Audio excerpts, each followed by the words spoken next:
next team in on the Monday night preview show at Sparks Orthopedic Sports Medicine is the Coosa Christian Conquerors. And I'm going to let these gentlemen introduce themselves, starting right over here. Albert Galloway. Cleveland Ryan. Elon Moons. DJ Smith. Teddy Whitmire. Let's start back over here, Coach Galloway. Last week, you guys were down 19-0.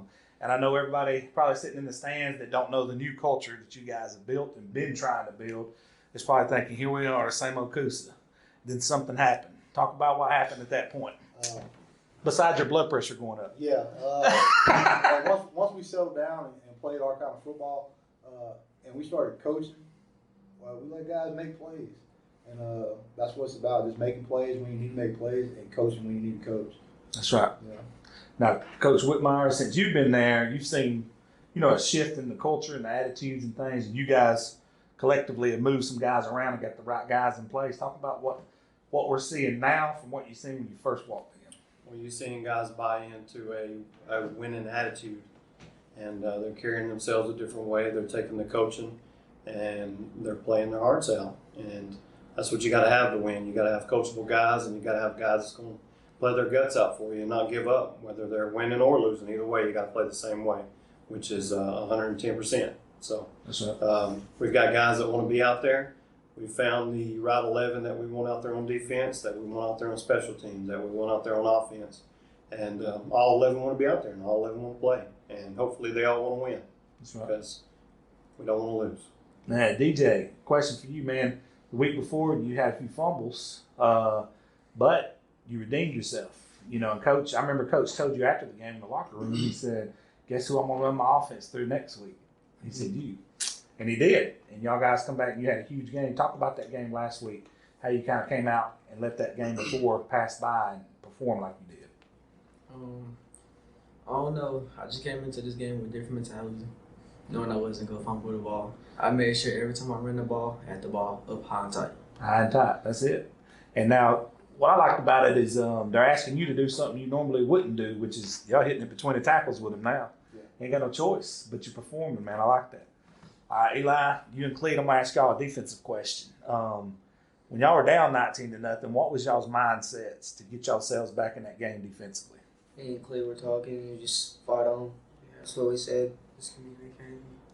Actually doing our jobs. That's right. Like, did y'all, I ain't going to ask you that on camera. I'll ask you when the camera's not rolling. Did y'all have to get into anybody? Let's just put it that way. Skags. Why we got to go there? Accountability.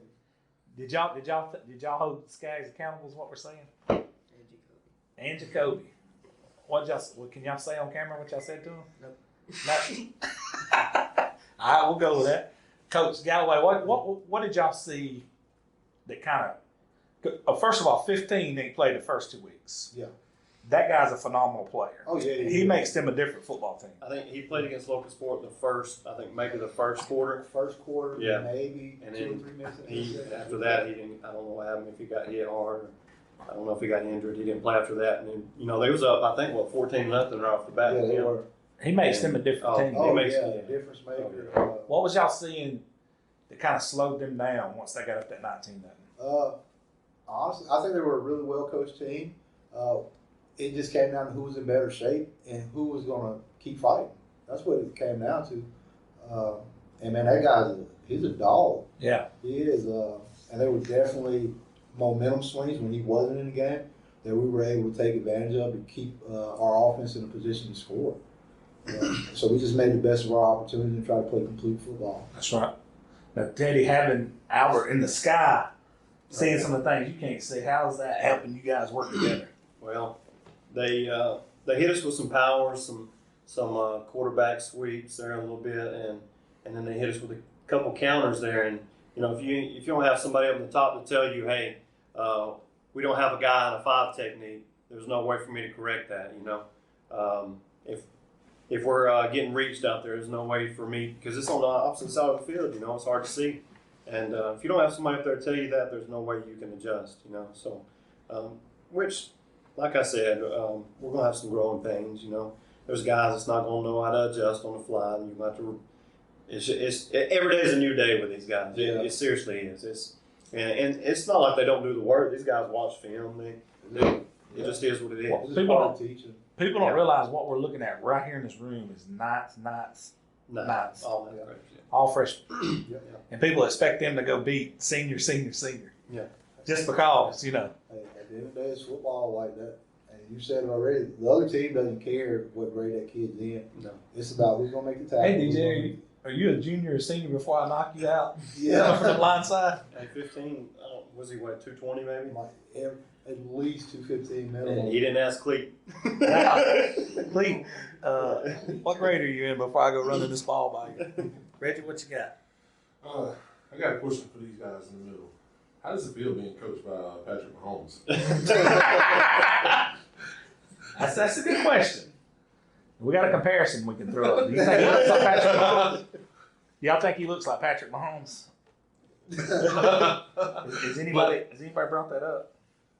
He don't play like him. But seriously, you guys are headed up to Gatlinburg this week for a huge game against a very, very good Gatlinburg Pittman team. What have y'all seen from them on film so far? Me personally, I think that offensive coordinator is a really good play caller. I think they've got the right guys in the right position to be successful. And for us, that goes down to game planning and just coaching the best that we can to put guys in the best position to make plays all 4 quarters in every phase of the game. So we're going to have to play perfect football to be competitive with these guys, and we're going to see really what we're made of. In this game, I'm just looking for guys that's not going to lay down because they're about to play one of the toughest opponents that they may ever play. So just looking for guys that's not going to quit when they're down. And I know that these guys right here won't, and I know that the defense won't. But guys are playing hard, man.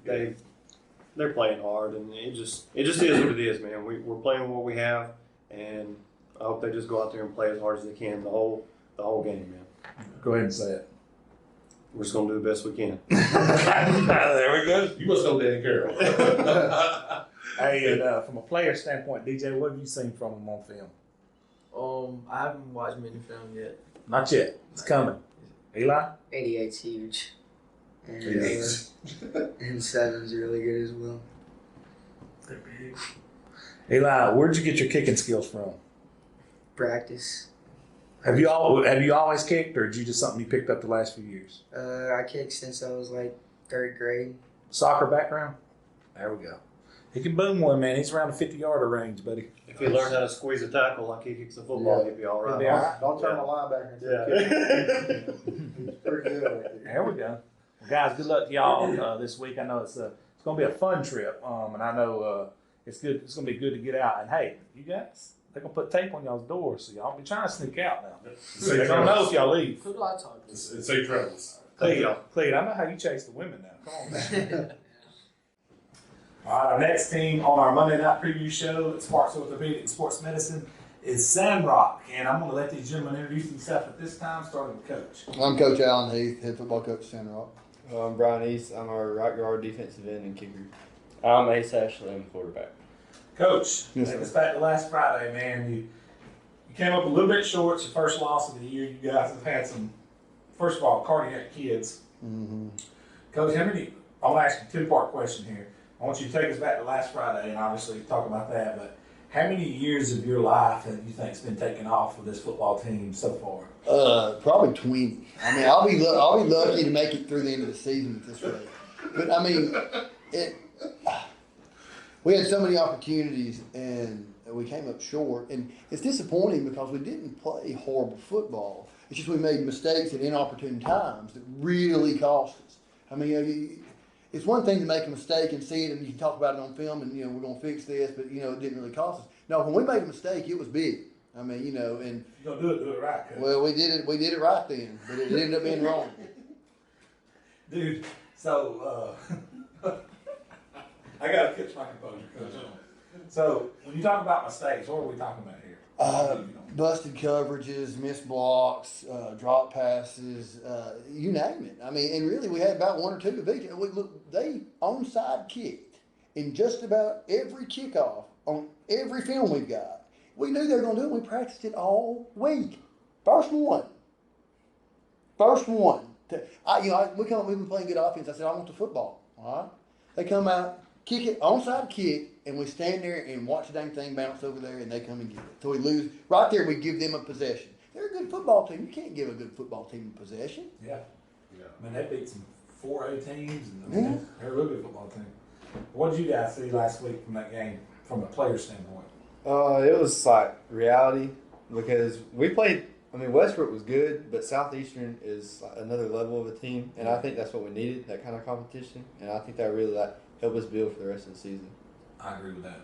Yeah, they were for sure a wake-up call. I mean, we were starting to get a little too confident in ourselves. I mean, we needed a team like that to come in and just kind of show us we wasn't everything we thought we were. Yeah. I mean, and we're sure a good team, but we can't take everybody for granted like we were. Did at any point during the game did you think Coach was going to have a heart attack on the sideline? Yes, for sure. It was when we was trying to get a play in, and he called a timeout, and that poor clipboard got snapped. Yeah, I know. Yeah. Buddy got you a He bag did. full of clipboards, didn't he? Yeah, he did. You got the backpack? It's actually in my car out there. Yeah, I keep it in the car though. It's frustrating when you work so hard and you know what you're capable of, and then when we don't rise to that level. And actually, I mean, that was a communication issue that I was upset about there. And that, but I mean, Coach Bird came up with an excellent plan. His game plan, he did stuff that he had not done all season, so we'd not seen it on film. The onside kicks, of course, we had seen. But some stunts and stuff he did defensively. Offensively, switching out quarterbacks and doing different things. He just had a really good plan. And, I mean, it was one of those nights where everything they did worked. And even though a lot of stuff we did work, like I said, when it was an inopportune time, something about having a holding call. I mean, we hadn't had maybe 4 holding calls all season, and I think we had like 8 on Friday night. Oh, wow. And I mean, so everywhere. 5 killers. Yeah, so I mean, you're trying to call plays from behind the chains. Well, when you're doing that, and you're looking at that play sheet, and there's 200 plays on there, but it looks like they're all written in Chinese or something because it's hard to find what you're going. What's the right play call for 2nd and 25? I mean, there isn't one. That's right. So I mean, it becomes a lot more difficult to manage the game then. And we had some big plays. His driver had an interception return right before the half to give us the lead. Jacob Cornejo had a couple of touchdowns. I mean, we had some. He ran a 40-yard sweep play and just did off tackled at 98 and out the gate. And but we also in the same way we had those negative plays that affected us as extremely as the positive ones did. And once again they came out and they were able to get one more play than we were. I mean, they scored with 30 seconds left on a busted coverage where we knew what we were supposed to do and didn't do it. Let them get behind us. I mean, on 30 seconds left, let them get behind you, and it was what, 4th down and whatever. 15. Yeah. 4th and 15. And so then, we get the ball back, and Trace Haygood had like a 40-yard kickoff return, and get it down there. How many seconds was it when we started that drive? It was down like 27. And we get down there and we end up driving down the 20-yard line. And basically, though, with 6 seconds left, we had 2 plays. I knew we had 2. And tried one thing, there's a little bit something underneath, and it wasn't there. So I told Ace, if it's not there, we only got 6 seconds. You got to throw it on the ground so we can get one more play. It wasn't there, so we threw it on the ground. And then post route was there, and just couldn't connect on it. Coach, you've played some pretty daggum good football teams so far. Okay. Westbrook, Pisgah, and Southeastern are some dangerous football teams. Yeah. And I mean, for a 2A schedule like you guys in 2A right now, that's got to help you down the stretch. It does, but it don't get any easier for us. Collins was a good 3A team. We play them this week. Then we got West End, Locust Fork, Spring Garden, Cleveland, and then throw the season out at Cedar Bluff. So I mean, we got to play at a high level because otherwise we're gonna look real bad. You could Y'all be. are in a tough region, buddy. Oh yeah, well, you could be a really good football team in our region and not make the playoffs. Oh, absolutely. Yeah. I mean, you got to look at Cleveland. They Spring Garden. improved. They beat Spring Garden. Yeah. Yeah, in Southeastern, they They beat got a lot Asheville. better. They beat Asheville by 20 points. Yeah, been bad. Yeah, I mean, you got to look at That's a tough region. Very What good. do you guys, from a player standpoint, see in so far this year? Because y'all ain't played no cupcakes. Really. I don't know. Talk about that competition you guys are playing week in, week out. It's good to have that type of competition. I mean, because when you get to postseason, I mean, you're going to see those very good skilled teams, and I mean, it's good to have experience with skilled teams. Because if you don't have any experience with them, once you get to the postseason, you're going to get blown out just by lack of speed, lack of strength. Because I mean, you're not used to that. I think it's a good thing to have a tough region. No doubt. Yeah, like he said, just the competition helps. Like, I mean, yeah, you go to practice and you play, but nothing's like a game. And It's different. yeah, very different. Now, Coach feeds y'all spinach before each gym workout session. Can y'all talk about y'all's spinach eating that y'all have, like Popeye? I mean, it's not fun. You don't like eating the spinach that he feeds you? No. Why do not eat spinach? That is fake news. Do they eat spinach, yes or no? No, sir, they do not. If they do it on their own time. I don't supply spinach. Well, Coach, you guys are obviously eating good because y'all look good, man. Good looking weight room team. No doubt about that. Well, we're excited. We're going to be able to get some new weight equipment coming up soon, and that's going to be good because our weight equipment's 20-something years old. And I mean, we're doing some renovations to the field house, and that's good for the program overall going forward. I mean, for years to come, because we've got a good facility. It's just old, and I mean, and we've already got the leaks in the roof fixed, and the county paid for that, which we're thankful for that. We're getting ceiling fixed. We're going to get all these things fixed. We're going to make that field house back into a facility that we can really be proud of, which it has been for years, but just kind of fallen into disrepair. And so that kind of stuff right there, that helps build that pride in these guys. That going forward, hey, you should. Our stadium, we got something like 60-something signs people bought. Businesses bought. I don't know if there's 60 businesses in Cherokee County. I mean, but just about every business in Cherokee County bought a sign for our stadium. Got a new scoreboard. The stadium looks immaculate. Like we talked about the field, Coach Bates does a great job with the field. It's the best I've seen playing surface. So I mean, things are looking good, and that's what's the old saying, look good, feel good, play good. That's right. I mean, that goes, that includes your facilities and stuff too. So we're working on that kind of thing, and we're proud of that. That's something that we can really, like I said, build our program going forward. Man, you guys have tremendous workout ethic, though. I don't care what the weights look like. Y'all getting it done in that weight room, man. That's something to be proud of as a coach and players. How much of that has changed since Coach took over? I mean, you guys. That's crazy. It's like night and day. I mean, it's like came in and flipped a switch and was like, hey, there is a weight room here at San Ryan. Hey, and I like the calisthenics portion of it. You talked about you and Mag, that y'all did that when y'all coached together before. Being able to have 3 basic stations where you do like your basic, your Olympic lifts, that kind of stuff, and some auxiliary lifts thrown in.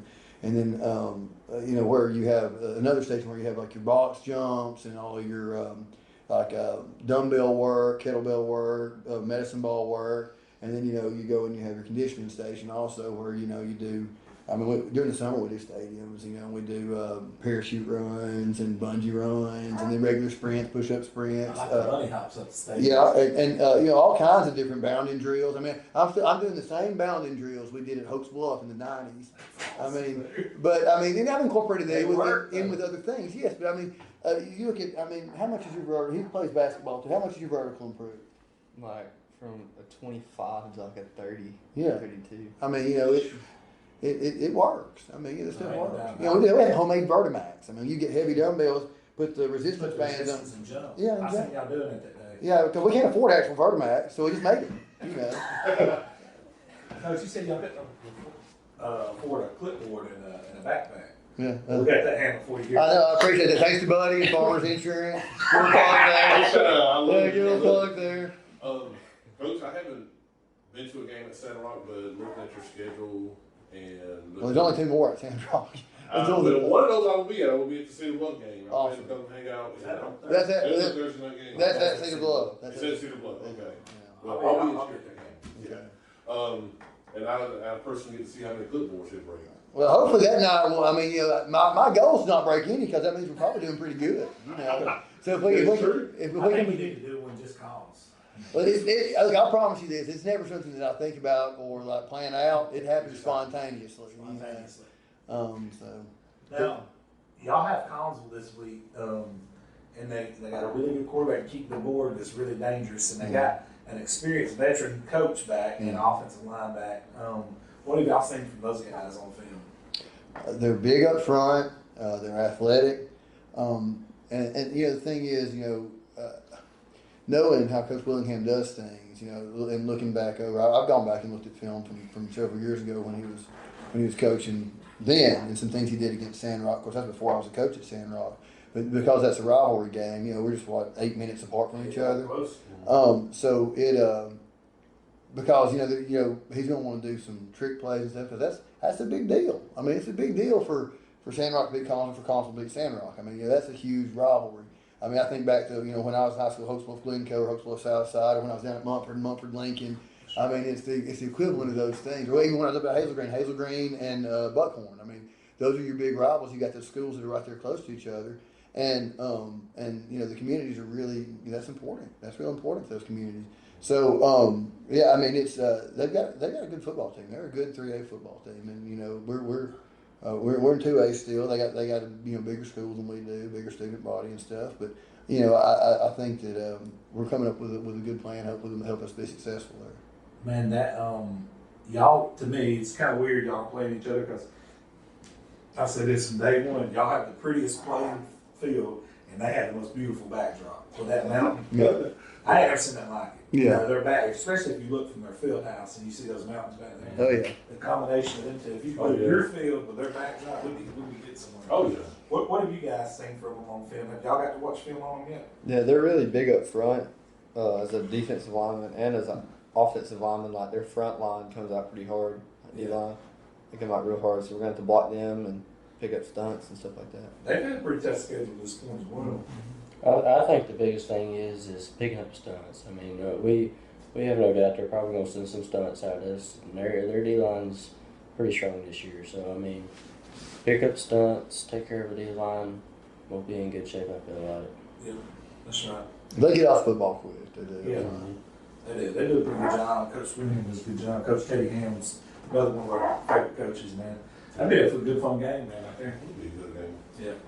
Guys, I appreciate y'all making the trip out. I know it's tough for y'all to come out on Mondays, but we really appreciate you. Big time. Coach, looking forward to seeing you guys again. Thank you so much. I appreciate it. Thank y'all. Thank you. Thank you.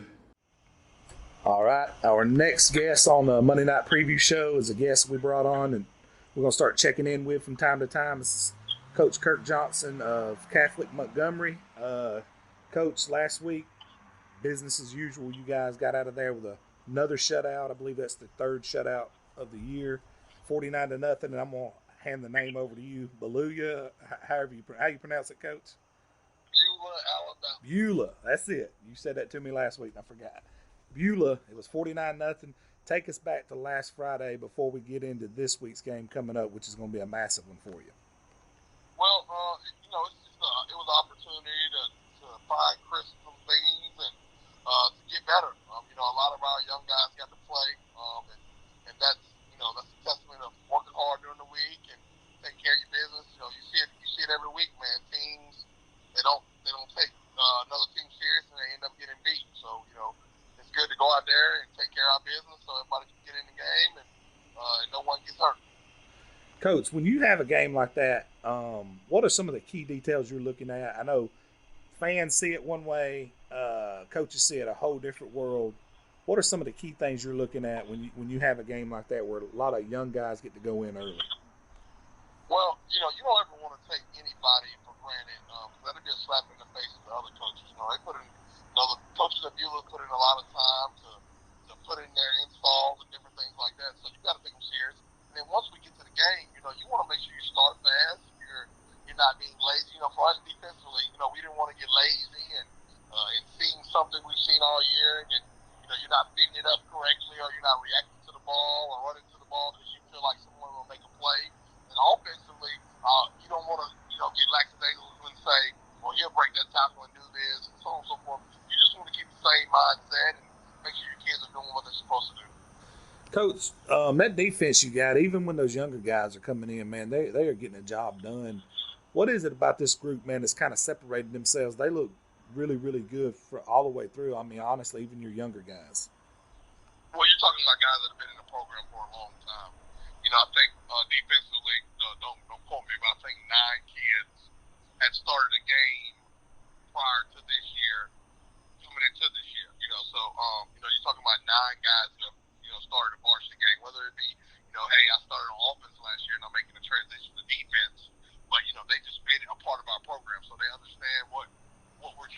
done and what we want to get done because, it's playing defense is really easy because it's you can get the shot at any position on defense. You can be a corner and get shot, you can be a defensive end and get shot, you can be a nose guard and get shot, linebacker, so on and so forth. Offense on the other hand, it's hard to be offensive lineman when they're calling Jeremiah Cobb's name, all night and you're up there blocking for him. That's kind of difficult. But defensively, you create that mindset where anybody can make a play, as long as we're doing our job. So, it's good to have 9 guys coming back and, you plug in a couple other guys who are doing a fantastic job, and it's been great. Coach, coming in this next week's opponent is definitely one that's you guys are very familiar with, Montgomery Academy. Talk about those guys and that football team and the challenges they present for you. Well, they're a local team and they have a really good coaching staff, and that's what you want to do that's what you want to go against in high school football. We're not going to look at them any differently as we looked at our past, our 5 previous opponents. We're going to get the game plan, put in the game plan, and go out and try to play some football. They run the wing team, which I absolutely love because it's old school football. A lot of us new school coaches get caught up in all the 7-on-7 and throwing the ball and pretty and all that stuff, man. They run an offense which is old school, hit you in the mouth, and that's it feels good to see it still, because that's kind of what football predicated from. There ain't no doubt about it, man. You guys are up to the task, obviously from a physical standpoint because your workout regimen, but how fun is it for you growing up in an old school era, kind of like myself, to get to game plan and prepare against something that you probably played against a lot when you were in school? Well, Coach, I was the quarterback in it up until 9th grade, so it feels real good. It's man, you gotta be sound at all times. You can't fall asleep. They hit you with the belly. They might give you the QB belly, you keep, or they might run the bug. So you gotta be prepared in all phases when you line up on defense because you can kind of hit from anywhere, and you gotta be physical. That's the number one thing when you're facing those wing T teams on a Notre Dame box or some of those old school offenses. You gotta be physical. You can't go in there half stepping, because they're okay with 4 yards. That is a hand clap for them, instead of modern day football. If it ain't an 80-yard touchdown and you're swagging in the end zone, that's considered not pretty. But I'll take 4 yards in a week. That's right, Coach. And when you get in the playoffs, you run across a lot of these teams that do some of this, quote unquote, old school stuff. And this right here has definitely got to give you a good look, and a team that's very good and well coached to challenge you to get you ready for the playoffs. Well, like you said, they're well coached and they got big backs, physical backs, and they got good backs. So, they kind of cover all 3, man. And they do a good job. Their linemen are physical. Their linemen, they know who they're blocking and where they're supposed to block them as far as getting up the hat on the defender. And so it's got to be on us defensively to kind of, slow them down and allow our offense to kind of get going. Well, Coach, I'm glad I got to check in with you, man. I know it's Sunday evening, and that's probably one of the few days you kind of take it easy, so I'm not going to take up any more of your time, and I will be calling you back next Sunday evening. Man, we appreciate you, man. What you're doing for high school sports and as far as high school football is amazing, man. Like I told you a couple of weeks ago, man, it's a dying sport, man. People, they don't love the contact and the physicality that it still brings, but you guys doing stuff like that keeps it going, man, and we really appreciate it. Coach, we've had a good response from your videos, your one-on-one and Dudley's one-on-one, and I'm looking forward to a good relationship moving forward. Yes, sir, man. Appreciate you. All right, Coach. Have a good evening. All right, our next guest on the Monday Night Preview Show is going to be the number 1 Fyffe fan in the land, B-Man. B-Man, how you doing today, buddy? Doing great, Bo. How y'all doing? Doing good, Coach. B-Man, I'm so used to talking to coaches. I'm going to call you Coach B-Man. B-Man, I got to come up there and see the game Thursday. It was a fun night for the Red Devils. It was kind of a showcase of a lot of younger guys and some guys that don't always get in to play a lot. And they pretty much was in there from the second quarter on take us back to last Thursday night and how that game transpired. Yeah, I thought the guys came in focused. Sometimes, a game like that, sometimes the team might not come in focus. Looked like we did, played clean. Starters came in, took care of business, like you said. And if you dressed Thursday night, you got in, I believe. Coach played every one of them. And I was impressed by the other guys who came in. I thought they executed great. I thought Blake Williams run the ball really well with that second team. He's come a long way this year. He's running the ball hard. One guy couldn't bring him down. I'm really impressed by his progress from the start of the year till now. Man, he did run hard. I know, some people had mentioned that they thought he ran a little tentative at the beginning of the season, but the other night he seemed to put it in a little bit of a different gear. He looked like a different running back. From the Mars Hill, the Jamboree till now, he looked like a totally different player to me. He was hitting that hole with some authority, and one guy was having a hard time bringing it in. He was, spinning around, breaking tackles. He's come a long way. He was just a freshman, so he's maybe starting to come on a little bit, but I think he's a guy. He hangs in there with coach and stays in that weight room. The sky's the limit as far as the potential and how good he could be. Dude, that's huge because depth is the utmost importance on this team right here. Numbers-wise, this has got to be one of the lower-numbered teams coaches had in many years. Oh, yeah, long time. You got to go back several years, as far as when you look, some of our best players are 9th and 10th graders. Probably the majority of them are. And, got an 8th grader who plays a pretty good bit, too. But, you got Logan Anderson, 9th grader, Tucker Wilkes, 9th grader, Brandon Williams, 9th grader. Simon Hicks, starts at middle linebacker. He's a 9th grader, so this is a young Fyffe team right here. There ain't no doubt about it. Now, you mentioned some guys I was wanting to talk about. Dude, Hicks, I know he had a little bit banged up when the season started, but, man, it seems like that guy has gotten his legs under him, and he didn't touch it a lot the other night, but when he did, that guy, well, ever since he's been back kind of healthy, he's been looked like a different cat. He looked like the guy from last year and then some. Oh, absolutely. He's really come on. He had a little bit of injury to start the season there, but I'm telling you, he's running that ball really hard now. He's starting to look like that Fyffe feature back. We always get that guy that's going to tote the mail, and he's looking like that guy right now. One guy's not bringing him down either. He's running extremely hard. And then you got Anderson behind him. So we're developing that 1-2 punch, and kind of reminds going on this year and then into next year, like that year we had Stiefel and Kilpatrick. 2014 had that 1-2 punch. You take one of them out, put the other one in, you didn't lose anything. Them cats scored about 700 points that year, didn't they? Yes. Absolutely. Man, that's 701 points they scored that year. So they did score over 700. I knew it was some crazy number. Mm-hmm. Now, was it Stiefel that carried it or Kilpatrick that carried it 300 and something times without a fumble in one season? Gosh. It's one of the two of them. It was one of them two that was back there in that time. That might have been Stiefel because I don't remember that kid ever fumbled. I think I'd seen that stat somewhere. That stat popped up somewhere and it said it was like 327 carries and 0 fumbles.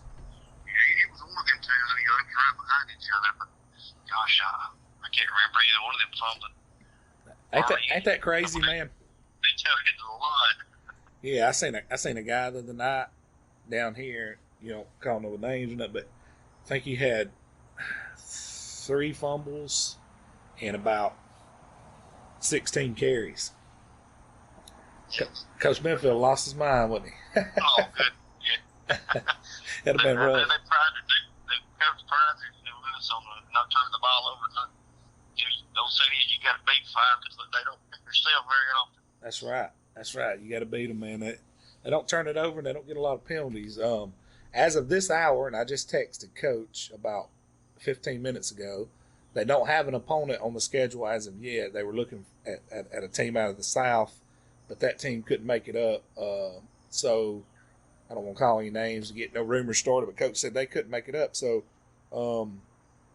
as of this hour, we don't have a game on the schedule this week. Boy, it'd be nice if he could get somebody to come up this way with it. Yeah, sure. Wish we could get a game. Just another week of experience for our young guys. Heading into the stretch run, they're getting ready for the playoffs. So maybe something will pop up between now and Friday. It's hard to get people to play Fyffe because a lot of classifications in and around their classification don't want to play them, and then a bigger school don't want to play them because if they lose the chance of getting beat, and then he don't want to play nobody smaller, so it's tough to find a game. You know it. We need an extra home game because we were supposed to play, I think, week 2 at home, and that game fell through with a team from outside of Atlanta. So a lot of teams don't want to play Fyffe, and they especially don't want to come up to Paul Benefield Stadium where I think we won 50 or 51 in a row consecutive there. So tough place to play. Probably hard to get a game this week. Yeah, that team that was going to play them is 5A and very good, but they didn't. They couldn't make the trip or something. So I don't know, man. Hopefully he can get somebody now. B-Man, you probably know this better than I am. Is Coach sitting on win number 49 or 50 right now? We won 49 consecutive. 49 consecutive. I knew that was either 49 or 50. That's tied for third all time. When one more will be tied for second. I believe it's Tuscaloosa back in the 30s. Man, ain't that crazy? That is amazing. That's just little Fyffe, Alabama, Yeah. Mid Mountain. That's just hard to believe. It's a small school. Talent comes in waves, and numbers. We dress 35. That's a lot of players for us, but coach just gets it out of them every year. He's to me, he's the best they are. He does more with less than any coach I've ever seen. Yeah, I ain't never seen nothing like it, B-Man. And I grew up around football and played football. And, I was in a pretty historic big-time program myself at Etowah and grew up around it. But I've never seen somebody do it with the numbers he has. And really, even this last year and this year right here, you're really a 2A school, honestly. I mean, you're like 2 or 3 kids over playing in 3A. In 3A in the North, it's just a daggum gauntlet. But it's just amazing how it just kind of keeps on rolling. And then this year, you're replacing basically 20 starting positions. And people were looking at it like, this is definitely, finally, an absolute rebuilding year. They're going to go, 7-4, something like that. And so far so good. Knocking on wood, they're undefeated and look like a pretty solid football team. Yeah, actually, he's really the only one. He started some as a freshman. Mulligan and Will Stevens, they played a little bit now. We're counting on them, but they really played just a ton coming into it. Then you got Dukes playing quarterback now. He never played that, so that's he's just now kind of getting into the groove of that. So it just amazes me. You don't know how many people know says that we're finally going to get you this year. Mm-hmm. So you might do it, but I guarantee you this, Coach is going to have their boys playing to the best and hardest of their ability, no doubt in my mind. Hey, they're gonna play their guts out regardless, ain't they? Absolutely, 100%. Ain't no doubt about that. Let me ask you one last question, B-Man. Over those 49 wins, which one's your favorite? Oh gosh, state championship. All those, are up there. But the last year the game with Piedmont, because that was no matter what classification you talk about, Piedmont's one of the best brands in the state. Everybody knows who they are. The whole season, everybody's pointing that game, us and them. That was a special one. To me, all the ones that would be playing you, those are special because I work with guys from up there. And, got a lot of people you talk with on those, but those were some that I definitely remember and won't forget. Man, that Piedmont game was that. I honestly think that's the most talked about football game that I can remember since some of those Etowah Gadsden High games back when like Cornell didn't play. There's more talk around these games, like in the malls, out in town, and I'm not just talking about in Piedmont or Fyffe. like even down here in Gadsden and in Birmingham and places I'd go, every time you'd mention one, you'd hear the other right behind it. As soon as we got into 3A, we knew, players we had coming back. We thought we could make a run at it. Everybody ran in. Well, if it's going to happen, at some point in time, you got to go through Piedmont. It just worked out like it should have. It was in the semifinals, the winner, to go on. And it didn't disappoint. I'm telling you, you couldn't sit down from start to finish. Coach Smith, Coach Blanchard, they do an outstanding job. Every year you can count on them being a contender. Oh yeah, man, that's a great football game. And it rained. I think I ain't never been rained on, maybe a couple times as hard as I was in that game. But I don't think not one fan there cared. They didn't mind sitting in the rain during that. Both sides, I don't think the fans ever sat down. Might have got a couple minutes at halftime, but from start to finish, it was just a classic high school football game between two heavyweights. It was a shame somebody had to lose that game, but it was one of them. I mean, from start to finish, physical football like it's supposed to be played by two great programs, two great head coaches. Hey, one last thing, and then you flip around and you go play, arguably, I don't know if it's even arguably, I think without a doubt, the most talented football team that Fyffe's probably faced, maybe ever, in the state championship game in Montgomery Catholic, and was down 16-0, man. And to come back like they did and win that game, man, that was something to behold as well. Yeah, that was a special one right there, like I said, all the state championship. But that one, the speed they had, I think, the first quarter we're down 16-0. It took us about a quarter to get used to that speed. Those wide receivers they had, that linebacker, the bull. He's something else. Those dudes, that quarterback, he was just a freshman. He could sling it all over the place. But, coach made some adjustments, and we kind of took the air out of the ball and just made it, our style of game, like Harold Baldwin always says. Fyffe's got to make it a fist fight in the phone booth, and that's what we done. The rest of the way, just gradually climbed back in and found a way to pull it out there at the end. That was a classic right there as far as emotions. It was a roller coaster ride right there. Oh my God. Fun. I remember Harold after the game, he had tears in his eyes, and he looked at me, he was on the sidelines, and Harold looked at me, and he said, Bo, he said, I don't know what just transpired. He said, but I'm going to tell you, that is the best football game I think I've ever sit through. He said, I don't know how we won this or how all that happened, but he said, man, that Bo, I ain't never seen nothing like this. I ain't never seen so many grown men cry in my life when they went to zero on them when they threw that Hail Mary down there. It was like, my goodness, we got to climb to get there, and then to beat a team like that and just cap it off. It was, so many emotions was running through there. That's a day I'll never forget right there. That's one of the most special of all. They're all state championships are special, but something about that one right there always will be one of the sweetest. You got that right. B-Man, I appreciate you taking time out of your Sunday evening, man, and looking forward to seeing you again in the near future, and definitely we'll be calling you back next Sunday to be on the preview show, buddy. Thank you. I appreciate y'all, Bo. Good to hear from you. Thank you, buddy. All right, we are in-house for our next team on our Monday night preview show here at Sparks Orthopedic and Sports Medicine, and it is the Hokes Bluff Eagles, and I'm going to let these gentlemen introduce themselves at this time, starting over here and going back this way. J.R. Golden, senior, offensive line and defensive line. Jaden Barnes, kicker and punter. Cole Stone, wide receiver. JR, we'll start back with you. Take us back to last Friday, man. It's a very special game you guys played in, child cancer awareness game that Hope County was looking at, and it's a rivalry game as well. Take us back to last Friday night and what transpired in that game versus your rival Lincoln. Obviously, it was just great to be out there and get the win 48-0 over our rival school, Glencoe.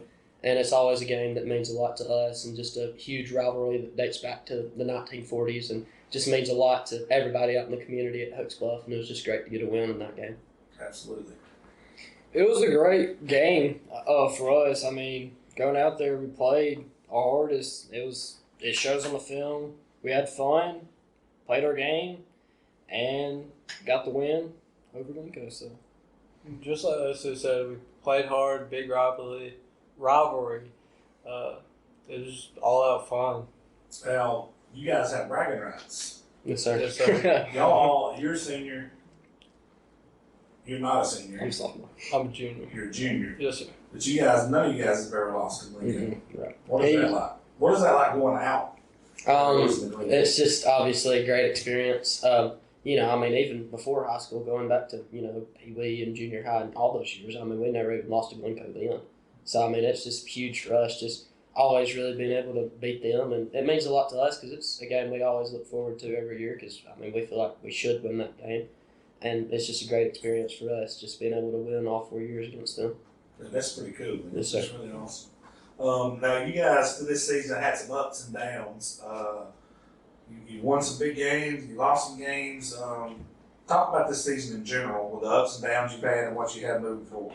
Well, it's like a mental thing. Some games we can hang or we can kill the bad teams, but we just don't play good against the good teams we're supposed to.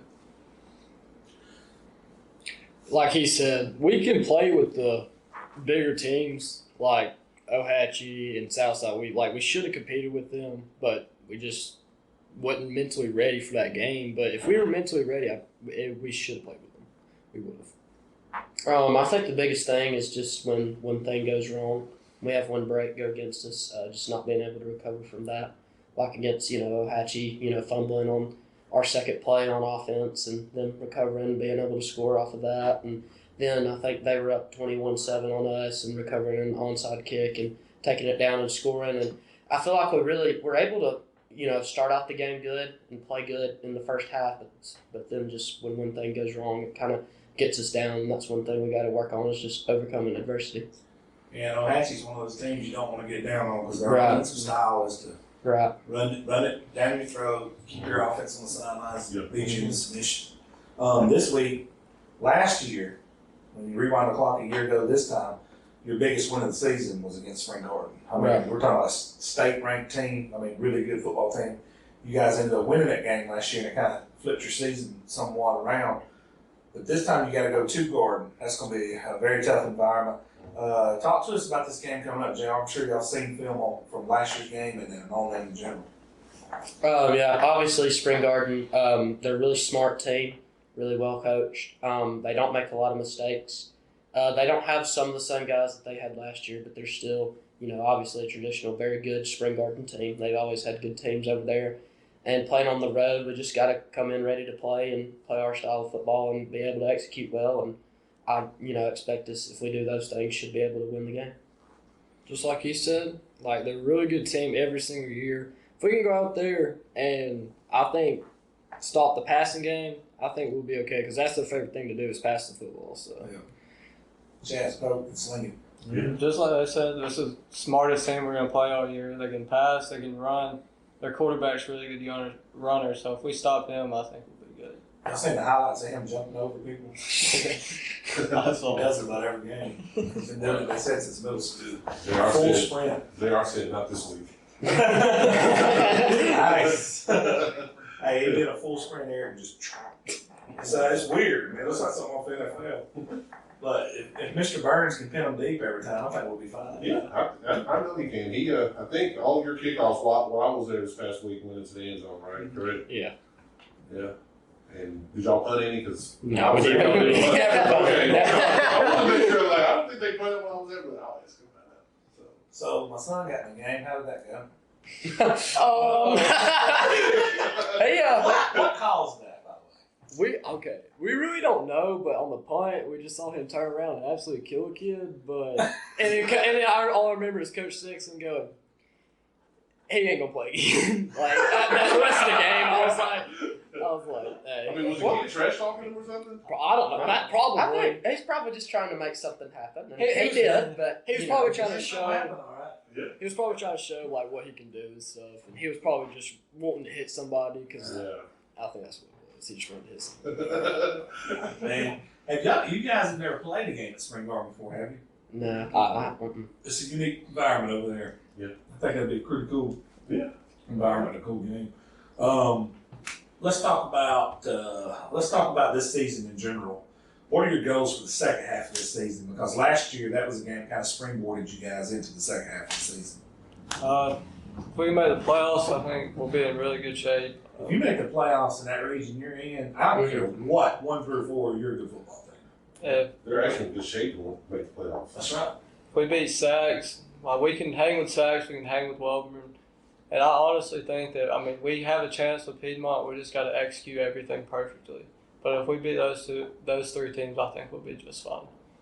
Just like he said, we can play with these teams and stuff. We just got to be mentally ready and prepared because, like we said, we just weren't mentally ready for the 2 games we've lost. We went in there thinking we were going to win the game, just by walking in, which that's not how we play. We walk in there ready to play, not, oh, we're going to win this game. We got to walk in there. We got to play every single play 110%. No plays off. Because we let a play off, that's going to give them a 90-yard touchdown every time. Yeah, because they execute. Yeah. My biggest goals is obviously number 1, getting into playoffs. Second, I'd say mainly just better execution. No fumbles. Obviously just trying to do everything right. And I'd say my third thing is playing with more confidence. When you get those teams like Welborn and Piedmont and Sacs, those that you look on the schedule and you say, oh, that's going to be a tough game. Coming out with the mindset that, we can win this game and we can do this and not, going in, with our heads down saying, oh, we're going to lose or this is going to be a hard game. And I think that's one of the biggest things last year when we got in those situations against like Welborn and Piedmont with, going in here and how good of teams they were. We just didn't come out with a good mindset in that game, and that's what caused us to lose as bad as we did. Y'all were going physically toe-to-toe with any of the teams. Y'all were toe-to-toe. Y'all were toe-to-toe with Southside for the most part. Mm-hmm. It seemed like kind of run out of gas a little bit. Y'all were tied for what, second? They're tied for second right now? 2-1, yeah. Yeah, y'all were tied for 3 weeks tied for second right now in that region. So, that says a lot about you guys and how far y'all come.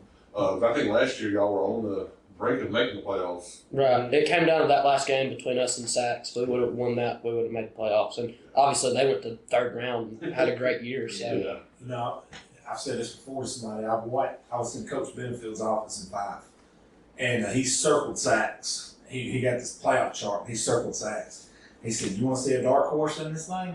He said, "Look, you're right here." Mm-hmm. He said, "Because they're going to go across with that weak region." And he said, "Watch them guys make a run all the way to at least the 3rd round." And I didn't think they'd do it. Mm-hmm. He said, "They win that first one."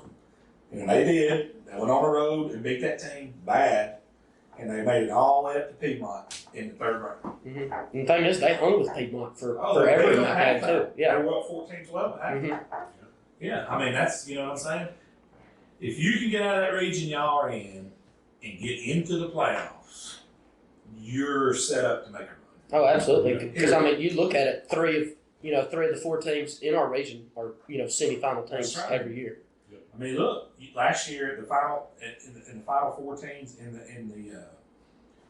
the final 4 teams in the North bracket was 3 of them was in your region. Mm-hmm.